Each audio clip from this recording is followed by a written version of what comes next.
Estimado señor presidente paisano, compañeras, compañeros, esta propuesta, este punto de acuerdo me resulta y nos debe resultar muy relevante. ¿De qué debemos partir? Debemos partir de un concepto fundamental. Los niños migrantes, antes que migrantes, son niños, tienen derechos y hemos firmado convenciones internacionales poniendo en el centro que se deberán garantizar el respeto de la niñez. Yo subrayo y reitero, antes que migrantes son niños y tienen que tener garantizado su interés superior. Segundo, el fenómeno de la migración, este fenómeno de este éxodo tremendo que se ha vivido con niños migrantes no acompañados, es un fenómeno regional y por lo tanto efectivamente la visión, las decisiones, las acciones, las políticas públicas, las leyes que se aprueben tienen que tener una dimensión regional. Hay un fenómeno de movilidad humana, de tránsito, un éxodo, pero también hay que decir que de lo que se trata, y este es un debate a nivel internacional, el propio gobierno mexicano y Estados Unidos tendrán que entrar a este debate, tenemos que poner en el centro otro concepto.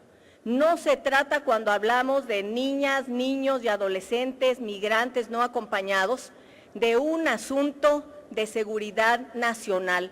En absoluto y de ninguna manera puede ser aceptable que sea ese el concepto que se utilice. El que se tiene que utilizar es el de seguridad humana. Ese es el que deben garantizar los países de la región ante este fenómeno donde están implícitos, deberían estar implícitos el respeto y la garantía a la protección de los derechos de niñas y de niños. Y se tiene que ir a las causas de fondo. ¿Por qué están emigrando? ¿Por qué hay este éxodo de niñas y niños? Es cierto que ha existido siempre, pero el número, la cantidad, el volumen de niñas, niños emigrando en los últimos 4 años ha rebasado absolutamente todo. No es igual lo que sucedía con niños migrantes hace 6, 8 años a lo que sucede en los últimos 4 años. El fenómeno entonces tiene que revisarse y hay que revisar las causas.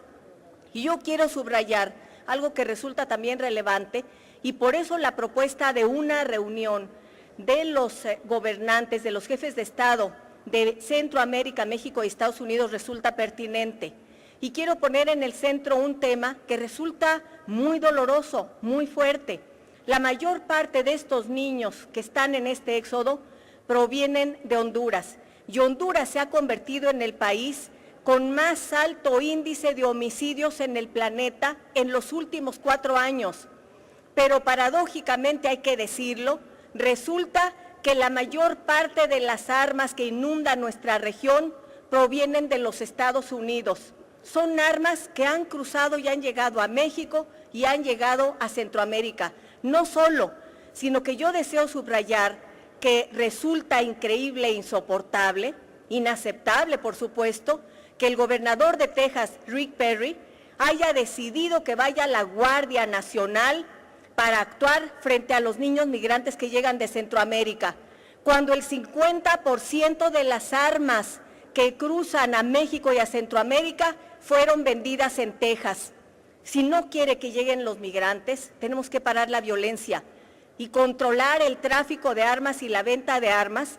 En esos 12,000 puntos de venta que hay en Estados Unidos, frontera con México, tendría que ser parte de los acuerdos. Es un asunto sustancial.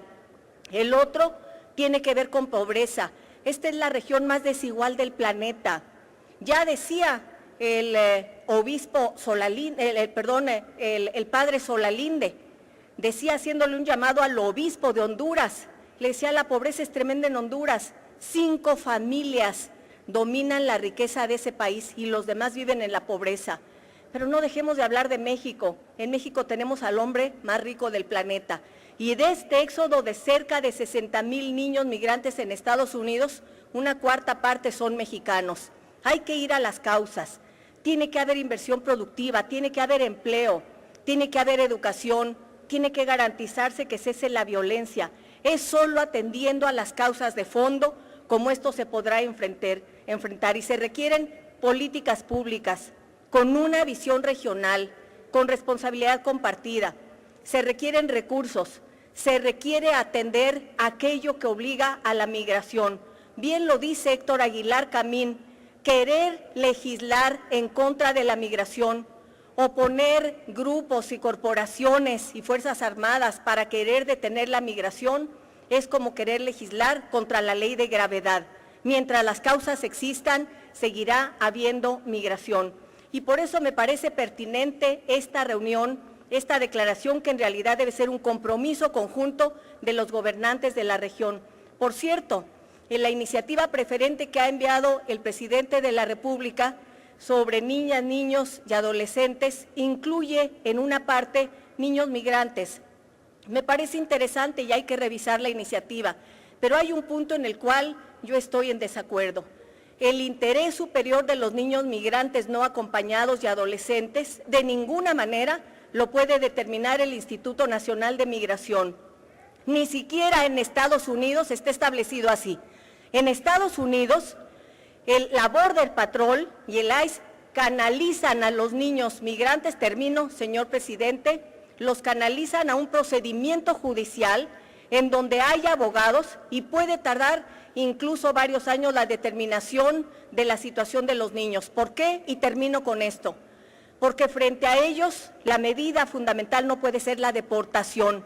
Si estamos hablando de violencia, deportar a los niños como medida principal es seguramente exponerlos a un daño muy grave, inclusive la posibilidad de la muerte. Esto es lo que ante niños que antes que migrantes son niños, no podemos, no debemos hacer. Ni los gobiernos de la región, ni tampoco los congresos de la región, ni las sociedades de nuestros países. Estoy de acuerdo con la propuesta y, por supuesto, tenemos que enfrentarla con una visión de derechos humanos, de derechos de inversión productiva y de fin a las armas, al tráfico de armas que vienen desde los Estados Unidos y lastiman a nuestra región. Gracias, señor presidente. Gracias, compañeras, compañeros.